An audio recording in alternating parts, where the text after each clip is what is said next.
நீங்கள் தவறுங்கிறது எல்லாரும் பண்ணியிருக்காங்க. என்ன பிடிச்சிருக்கா? ஒருவேளை நான் ஒரு தப்பான ஒரு ஒரு ஒரு பொற்றையெல்லாம் இருக்கணும். ஹாய் ஹலோ எல்லாருக்கும் வணக்கம் and welcome back to our channel. So Bigg Boss வீட்டுக்குள்ள சண்டே எபிசோடில் செமையாக போச்சுங்க இன்னைக்கு.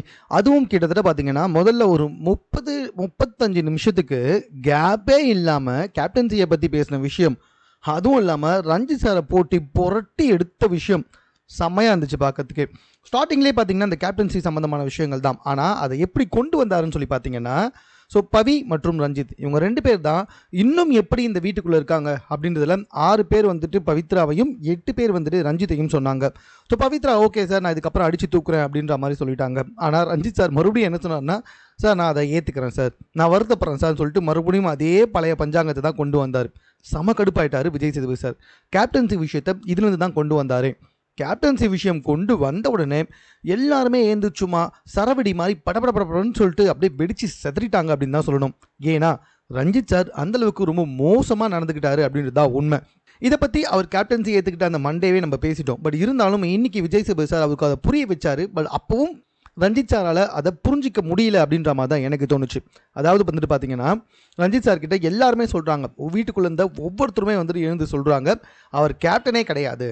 அது மட்டும் இல்லை, விஜய் சேதுபதி சாரே சொன்னார், ஏன் 3 முட்டையை எடுக்கல, இன்னும் 3 முட்டையை கொடுத்து எடுத்துருக்கணும் அப்படின்ற மாதிரிலாம் வந்துட்டு பேசியிருந்தார். உள்ளே இருக்கவங்க வந்துட்டு என்ன சொல்லிட்டாங்கன்னா, இதை இன்னும் கொஞ்சம் ஹைலைட் பண்ணுற அளவில் நீங்கள் எல்லாரும் ஏன் முட்டையை எடுக்கல அப்படின்னு சொல்லி நம்ம விஜய் சேதுபதி சார் கேட்ட கேள்விக்கு, அவரை கேப்டனாகவே நாங்கள் பார்க்கல சார், அவரை கேப்டனாக பார்த்தா தானே அந்த முட்டையை எடுக்கணும்னு தோணும், அவரை கேப்டனாகவே பார்க்கல, எந்த இடத்துலையுமே அவர் எங்களுக்கு கேப்டனாக தெரியவே இல்லை, ஒரு நார்மல் ரஞ்சித் சார் மாதிரியே தான் இருந்தார்.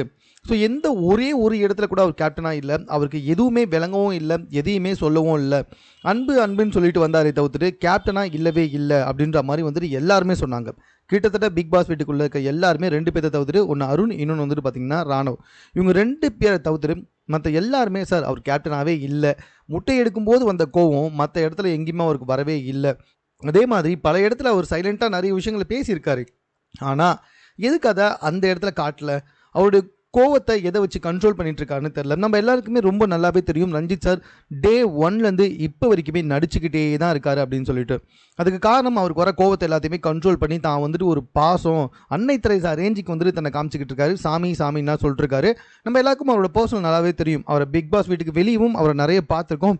இன்ஃபேக்ட் வந்துட்டு கவுனம்பாளையம் படத்துக்கு முன்னாடி அவர் என்னெல்லாம் சேட்டப் பண்ணாரு அப்படின்றது நமக்கே நல்லா தெரியும். என்னெல்லாம் இன்டர்வியூவில் பேசினாரு அப்படின்றதுமே நல்லா தெரியும். பட் வெளியில் இருக்க பர்சனலை வந்துட்டு நான் பிக் பாஸ் வீட்டுக்குள்ளே கொண்டு வர விரும்பல. ஆனால் அதை வச்சு பார்க்குறப்ப அவர் பயங்கரமாக நடிக்கிறாருன்றது நல்லா தெரியும். அதை வச்சு பார்க்குறப்ப மட்டும் கிடையாது, வீட்டுக்குள்ளேயும் பயங்கரமாக நடிச்சுக்கிட்டு தான் இருக்காரு.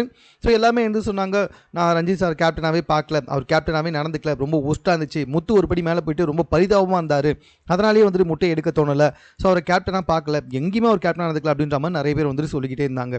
அண்ட் தென் பார்த்தீங்கன்னா விஜய் சேதுபதி சார் இருந்து அதை அவருக்கு புரிய வைக்க ட்ரை பண்ணார்.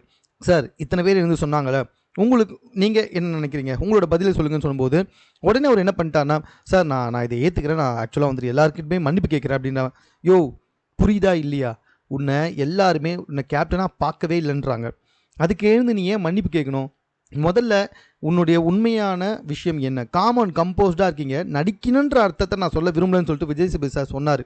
அது காரணம் என்னென்னா, நடிக்கணும்னு சொன்னாலுமே அது தப்பாயிடும். ஸோ அதனால தான் வந்துட்டு அதை அவர் சொல்லலை, ஏன்னா அவரோட ப்ரொஃபஷன் நடிப்பு இல்லையா, ஸோ அதனால் அவர் சொல்லலை. அதுக்கப்புறமாவும் விஜய் சேதுபதி சார் எவ்வளவோ ட்ரை பண்ணார், அவருடைய உண்மையான குணத்தை கொண்டு வரணும், ஸோ இதுக்கப்புறமா நான் வந்துட்டு ஆடுவேன் சார் அப்படின்ற மாதிரி.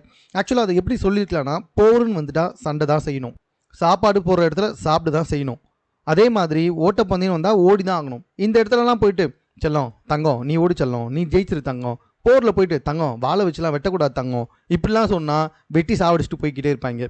அவருடைய அதிர்ஷ்டமோ என்னவோ தெரியல, அவரை இது வரைக்குமே வந்துட்டு வீட்டுக்குள்ளே இருந்ததே ரொம்ப பெரிய விஷயம் தான். 2 வாட்டி நாமினேட் கூட ஆயிருக்காருன்னு நினைக்கிறேன். பட் ஆனால் அவர் ஏன் வந்துட்டு போகல அப்படின்றது தெரியல. ஏன்னா அதை விட பிடிக்காதவங்க வந்துட்டு நிறைய பேர் லிஸ்ட்டில் இருந்ததுனால அவங்களுக்கு ஓட்டு போடாமல் இவரை ஓட்டு போட்டு சேவ் பண்ணிட்டாங்க மக்கள். இந்த 10 வாரம் அவர் பிக் பாஸ் வீட்டுக்குள்ளே இருந்தது டெஃபினட்டாக வந்துட்டு பிபி ஹிஸ்ட்ரியிலேயே ஒரு மிகப்பெரிய ஒரு வருத்தமான விஷயம் தான். அது மட்டும் இல்லை, பிக் பாஸ் ஹிஸ்ட்ரியிலேயே வந்துட்டு ஒரு ஹோஸ்ட்டே வந்துட்டு இந்த மாதிரி ஒரு கேப்டன் இருந்திருக்கவே கூடாது, அவருக்கு 3 முட்டையும் ஏன் எடுக்காமல் விட்டீங்க அப்படின்னு கேட்குறதும் இதில் தான் நடந்துச்சு. எல்லாத்த விட ரொம்ப ரொம்ப இம்பார்ட்டண்ட்டான விஷயம் என்ன அப்படின்னு சொல்லி பார்த்தீங்கன்னா, ரஞ்சித் சாருடைய தப்பை அனலைஸ் பண்ணவே இல்லை.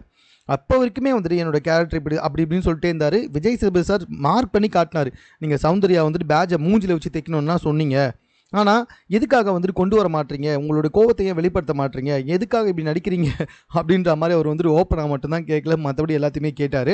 பட் ரஞ்சித் சார் அப்பவும் அதை வந்துட்டு அனலைஸ் பண்ணவே இல்லை. அவருடைய ஃபேஸ் ஒரு மாதிரி ஆச்சு, அவர் கொடுத்த பதில் எதுவுமே வந்துட்டு சரியில்லை. இப்போவும் இந்த செகண்டும் அவ்வளோ கேள்விகள் கேட்கப்பட்ட பிறகும் அந்த உள்ள இருக்க கண்டஸ்டன்ஸ் எல்லாருமே திரும்ப திரும்ப அவர் கேப்டனே கிடையாது ஒஸ்ட்டு அப்படின்னு சொல்லும் பொழுதும் அவர் அந்த இடத்துலையும் அவருடைய நடிப்பை தான் வெளிப்படுத்தினாரே தவிர்த்துட்டு எந்த இடத்துலையுமே வந்துட்டு சரி ஓகே சார் நான் ஃபீல் பண்ணிட்டேன், இதுக்கப்புறம் ஏற்றத்தை பாருங்க அப்படின்ற மாதிரி அவர் சொல்லவே இல்லை. அப்போவும் நான் ஒரு சாந்த சொரூபி, நான் இப்படி தான் எப்போவுமே அப்படின்ற மாதிரிலாம் வந்து சொல்லியிருக்காரு. ஃபார் எக்ஸாம்பிள் நான் ஒரே ஒரு சின்ன லைனை சொல்லட்டுமா, அவர் இன்டர்வியூவில் சொன்ன வார்த்தை, ஆமாங்க கௌரவ கொலை பண்ணுறதுல என்ன தப்பு அப்படின்னு கேட்டவர் பயங்கரமாக கோவப்பட்டு கத்துனார். எப்போ அப்படின்னு சொல்லி பார்த்தீங்கன்னா அவருடைய படம் வெளிவருவதற்கு டயத்தில் அதிகமாக கொடுக்கப்படல அப்படின்றப்ப இந்த பயங்கரமாக சொல்லி கத்துனார். அவருக்கு கோவம்லாம் வருது, பயங்கரமாகவே வருது, உள்ளே இருக்க எல்லாரை விட அவர் பயங்கரமாகவே பேசுவார். ஆனால் எதுக்காக இவ்வளோ சாந்த சுரபியாக நடிக்கிறாரு அப்படின்றதான் சுத்தமாக புரியவே இல்லை. ஸோ கிட்டத்தட்ட ஒரு 40 நிமிஷத்துக்கு மேலே இதை பற்றியே பேசியும் அப்போவும் அதை ஏற்றுக்காத ஒரு மனுஷனாக போயிட்டாரு. கேட்டால் என் சுபாவமே அப்படி தான் அப்படின்ற மாதிரி தான் அவர் சொன்ன மாதிரி இருந்துச்சு. அதுக்கப்புறம் பார்த்தீங்கன்னா டேரெக்டாக அந்த நாமினேஷன் ப்ராசஸ்க்குள்ளே வந்தாச்சு. எவிக்ஷன் ப்ராசஸை பொறுத்த வரைக்கும் நேத்தோட முடிஞ்சிச்சுன்னு தான் நினச்சோம். பட் இன்றைக்கி 2வது எவிக்ஷன் தர்ஷிகா தான் ஆனாங்க. அதுக்கப்புறம் பார்த்தீங்கன்னா அதுக்கு முன்னாடி ஒவ்வொருத்தருக்குமிட்டையுமா வந்துட்டு ஒரு அட்வைஸ் மாதிரி பேசி தான் ஒவ்வொருத்தருமே வந்துட்டு சேவ் பண்ணார் நம்ம விஜய் சேதுபதி அவர்கள். ஸோ ஒவ்வொருத்தரையாக சேவ் பண்ணி ஹாட் சீட்டில் 2 பேரை உட்கார வச்சிருந்தார்ல, அதாவது விஷாலா இல்லை தர்ஷிகாவா அப்படின்றது தான் அங்கே ரொம்ப பெரிய மேட்ரு. ஸோ அந்த ஹாட் சீட் அந்த 2 பேரில் யார் வெளியே போனாலும் மக்களுக்கு சந்தோஷம் தான். பட் அவங்களுக்குள்ளே வந்துட்டு அவங்க ரொம்ப பெரிய பிளேயர்ஸ் அப்படின்னு நினச்சிட்டு இருந்தாங்கல்ல, அதை உடச்சது அந்த இடத்துல ரொம்ப தெளிவாகவே தெரிஞ்சுது. தர்ஷிகாவா இல்லை விஷாலா அப்படின்ற மாதிரி எல்லாருமே கேட்குறப்ப மோஸ்ட் ஆஃப் த பீப்புள்ஸ் உள்ள இருக்க கண்டஸ்டன்ஸ் எல்லாருமே தர்ஷிகாவை தான் வந்துட்டு சொன்னாங்க. At the same time Dharshika தான் எவிக்ஷன் ஆனாங்க. ஸோ தர்ஷிகா எவிக்ஷன் ஆகி வெளியே வரும்போது என்ன பண்ணாங்க அப்படின்னு சொல்லி பார்த்தீங்கன்னா கொஞ்சம் ஹாப்பியாக தான் இருந்தாங்க. பிகாஸ் 70 days அவங்க கிராஸ் பண்ணிட்டாங்க. இதனால் ரொம்ப ஹாப்பியாக தான் அவங்க வந்திருந்தாங்க. ரொம்ப மகிழ்ச்சியாக எல்லாருக்கிட்டையுமே ரொம்ப சிரித்து சந்தோஷமாக பேசிக்கிட்டு தான் வந்தாங்க. பட் ஆனால் விஷால் கிட்ட பேசிட்டு வரும்பொழுது அவங்க வந்துட்டு ரிங்கு கொடுத்துட்டு வந்தாங்க. அதுவும் அவங்க அம்மாவுடைய ரிங்கை கொடுத்துட்டு வந்தாங்க. அவங்க அம்மா ரிங்கை கொடுத்துட்டு வந்ததுக்கு அப்புறமா கூட விஷால் என்ன பண்ணியிருக்காரு அப்படின்னு சொல்லி பார்த்தீங்கன்னா, இதை செஞ்சுட்டு போனான்னா அப்போ என் மேலே எவ்வளோ பாசம் இருக்கும் அப்படின்னு சொன்னாரே தவிர்த்துட்டு அந்த பாசத்தை நான் மதிக்கிறேன், பட் ஆனால் அவளை லவ் பண்ணல அப்படின்றது தான் அந்த இடத்துல வந்துட்டு ராணுவ கிட்டையும் ரயன் கிட்டையுமே வந்துட்டு பேசிகிட்டு இருந்தார். அவள் பாசத்தை நான் மதிக்கிறேன், அதுக்கு நான் வேல்யூ கொடுக்குறேன், பட் ஆனால் அவளை வந்துட்டு லவ் பண்ணலை, அவளுக்கு வெளியே வேறு ஒரு விஷயம் இருக்குது, அதனால் அந்த விஷயத்தில் நான் ரொம்ப தெளிவாக இருந்தேன் அப்படின்ற மாதிரி சொன்னார். பட் ஆனால் சீரியஸ்லி பார்த்தீங்கன்னா விஷால் அந்த தெளிவு எங்கேயுமே தெரியல அப்படின்றதாவது எனக்கு தோணுச்சு. அப்பப்போ போயிட்டு தர்ஷிகாவை ஹக் பண்ணுறது, அப்புறமா 2 பேரும் ஒன்றா பேசுறது, நைட்டு ஃபுல்லாக பேசிக்கிட்டு இருக்குது. ஒருவேளை உங்களுக்கு அந்த பொண்ணு மேலே அன்பு மட்டும்தான் இருக்குது அப்படின்னா அது எல்லாத்தையுமே நீங்கள் அவாய்ட் பண்ணியிருக்கலாம். பிகாஸ் அவங்களுக்கு வெளியே வேறு ஒரு லைஃப் இருக்குது, நீங்கள் நினச்சிருந்தீங்கன்னா டெஃபினட்டாக இதெல்லாம் பண்ணியிருக்கலாம். ஆனால் நீங்களும் அதை என்ஜாய் பண்ணீங்க. அவங்க உங்களை லவ் பண்ணுறாங்கன்னு தெரிஞ்சுக்கிட்டு நீங்கள் அதை என்ஜாய் பண்ணிங்களே தவிர்த்துட்டு இல்லை நமக்குள்ளே லவ் கிடையாது, ஒரு விதமான அன்பு மட்டும்தான் இருக்குது அப்படின்ற மாதிரி வந்துட்டு சொல்லியிருக்கலாம். பட் அதை விஷால் வந்துட்டு சொல்லவே இல்லை. இப்போவும் தன்னுடைய ஸ்டாண்டை வந்துட்டு சரிப்படுத்திக்கிறாரு. நான் வந்துட்டு லவ்வெல்லாம் பண்ணல, உன் அன்பை நான் மதிக்கிறேன் அப்படின்ற மாதிரி தான் வந்துட்டு சொன்னார். தென் தர்ஷிகா வந்துட்டு எவிக்ஷன் ஆகி வெளியே வந்தாங்க. வெளியே வந்ததுக்கப்புறமா விஜய் சேதுபதி சார் ரொம்ப தெளிவாக ஒரு விஷயத்த தர்ஷிகா கிட்டே சொல்லிக்கிட்டே இருந்தார். ஆரம்பத்தில் இந்த தர்ஷிகா நடுவில் காணாமல் போயிட்டாங்க. உங்களை எது திசை திருப்பிச்சுன்றது உங்களுக்கு யோசிக்க தோணுதா? அதாவது உங்களை ஒரு ஸ்ட்ராங் பிளேயராக நாங்கள் பார்த்தோம், நீங்கள் ஒரு வேறு இடத்துக்கு போவீங்க அப்படின்னு எதிர்பார்த்தோம். ஆனால் நடுவில் நீங்கள் வந்துட்டு கொஞ்சம் டைவர்ட் ஆகிட்டீங்க. உங்களுக்கு எது டைவர்ட் ஆச்சு அப்படின்னு சொல்லி கேட்டதுக்கு தர்ஷிகாவுக்கு அதுக்கு ஆன்சர் தெரியல. பட் ஆனால் இதே கேள்வியை மறுபடியும் விஜய் சேதுபதி அவர்கள் வந்துட்டு அவங்களுக்கான ஏவியை போட்டு விட்டுட்டு அதுக்கப்புறமா மறுபடியும் கேட்டார். இப்போ உங்களுக்கு புரியுதா நீங்கள் எதில் வந்துட்டு டைவர்ட் ஆனீங்க அப்படின்னு சொல்லிட்டு? பிகாஸ் அந்த ஏவியில் ரொம்ப தெளிவாகவே இருந்துச்சு. பவித்ரா, அது மட்டும் இல்லாமல் அதுக்கு முன்னாடி ஜாக்லின், இவங்க எல்லாருமே சொல்லியிருக்காங்க நீ டைவர்ட் ஆகிருக்க, நீ காணாமல் போகிற, எதனால் காணாமல் போகிறேன்னு புரியுதான்னு சொல்லிட்டு வீட்டுக்குள்ளே இருக்கும்போது அவங்க பேசியிருக்காங்க. அதெல்லாம் அந்த ஏவியில் ரொம்ப தெளிவாகவே வந்துட்டு காட்டப்பட்டிருந்துச்சு. ஸோ அதுக்கப்புறம் மறுபடியும் விஜய் சேதுபதி சார் அதை கேட்டார். இப்போ உங்களுக்கு தெரியுதா எந்த விஷயத்தில் நீங்கள் டைவர்ட் ஆனீங்கன்னு தெரியுதான்னு கேட்டப்போ கூட வந்துட்டு ஓகே ஓரளவுக்கு ஒத்துக்கிட்டாங்க. ஆமாம் சார் எனக்கு புரியுது சார், நான் ஒரு இடத்துல டைவர்ட் ஆகிட்டேன் அப்படின்றது வந்துட்டு எனக்கு புரியுது அப்படின்ற மாதிரி ஓகே ஃபைன் ஒத்துக்கிட்டாங்க. விஷாலால் நான் கொஞ்சம் டைவர்ட் ஆகிட்டேன், அந்த லவ் கண்டென்ட்டால் நான் கொஞ்சம் டைவர்ட் ஆகிட்டேன் அப்படின்றத வந்துட்டு ஓரளவுக்கு ஒத்துக்கிட்டாங்க. பட் ஆனால் உங்கள் ஃப்ரெண்ட்ஸ் கிட்ட நீங்கள் பேசுங்கன்னு சொல்லிட்டு பேசிகிட்டு இருந்தாங்க. உங்களை மாதிரி யாருமே டைவர்ட் ஆகக்கூடாதுன்னு நீங்கள் நினச்சிங்கன்னா யாரை சொல்லுவீங்கன்னு கேட்டதுக்கு அப்பவும் அவங்க விஷாலை தான் வந்து சொன்னாங்க. விஷால் நீ ஒரு பெஸ்ட் பிளேயர், ஒரு நல்ல என்டர்டைனர், நீ வந்துட்டு கப்போடு வரணும், நீ ஜெயிக்கணும் அப்படின்ற மாதிரி விஷால் கிட்ட தான் சொல்லிட்டு இருந்தாங்க. ஆஃப்டர் தட் பார்த்தீங்கன்னா பவித்ரா கிட்ட பேசிகிட்டு இருந்தாங்க.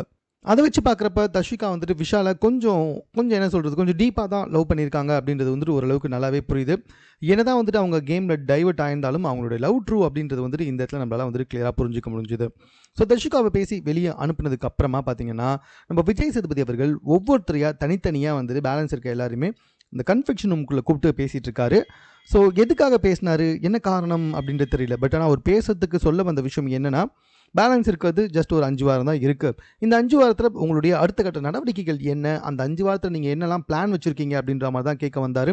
ஸோ கிட்டத்தட்ட நிறைய பேர் கரெக்டாக சொன்னாங்க, இந்த 5 வாரத்தில் நான் இப்படி பண்ணணும், நான் இதை வந்து ரியலைஸ் பண்ணியிருக்கேன், நான் தனியாக விளையாடணும், ஸோ என்னுடைய பவரை நான் வந்துட்டு தெரிஞ்சுக்கணும், இந்த 5 வாரத்தில் நான் இந்த மாதிரி என்னோடய ஆட்டத்தை மாற்றணும் அப்படின்ற மாதிரி நிறைய வந்துட்டு பேசிகிட்டு இருந்தாங்க. பட் அருண் வந்துட்டு எமோஷ்னலாக பிரேக் அவுட் ஆகிட்டார். பிகாஸ் இது வரைக்கும் ஓகே, பட் ஆனால் இந்த லாஸ்ட் வீக்கில் வந்துட்டு நீங்கள் என்ன பேசுனதை வச்சு நான் எப்படி வெளியே போர்ட்ரேயாக இருக்கேன்னு எனக்கு தெரியல, ஒரு தப்பான போர்ட்ரேவாக நான் இருக்கணும் அப்படின்ற மாதிரி வந்துட்டு அந்த பேசிகிட்டு இருக்கும்போதே வந்துட்டு அழவும் ஆரம்பிச்சிட்டாரு. பட் விஜய் சேதுபதி சார் இல்லை, அப்படிலாம் எதுவுமே கிடையாது, நீங்களும் ஒரு ஸ்ட்ராங்கான பிளேயர் தான் அப்படின்ற மாதிரி.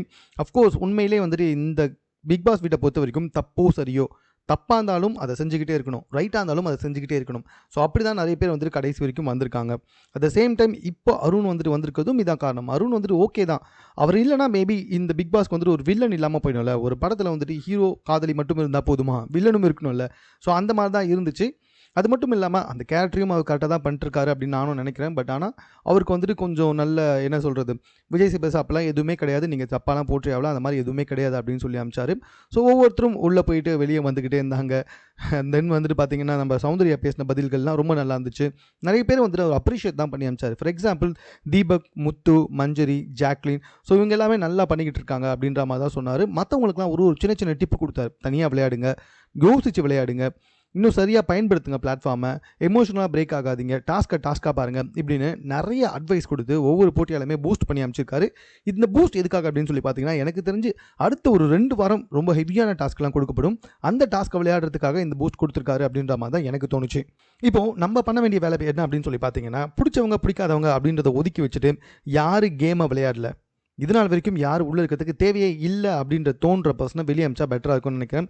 எனக்கு தெரிஞ்சு வர வாரத்தில் வந்துட்டு நம்ம ரஞ்சித் சார் போயிட்டா ரொம்ப சிறப்பாக இருக்கும் அப்படின்றது தான் என்னுடைய எதிர்பார்ப்பு. நீங்கள் என்ன எதிர்பார்க்குறீங்க அப்படின்றத கமெண்ட்டில் தெரியப்படுத்துங்க. மேலும் பிக் பாஸ் சம்பந்தமான செய்திகளை தெரிந்து கொள்வதற்கு நம்ம சென்னை சேனலை சப்ஸ்கிரைப் பண்ணுங்கள்.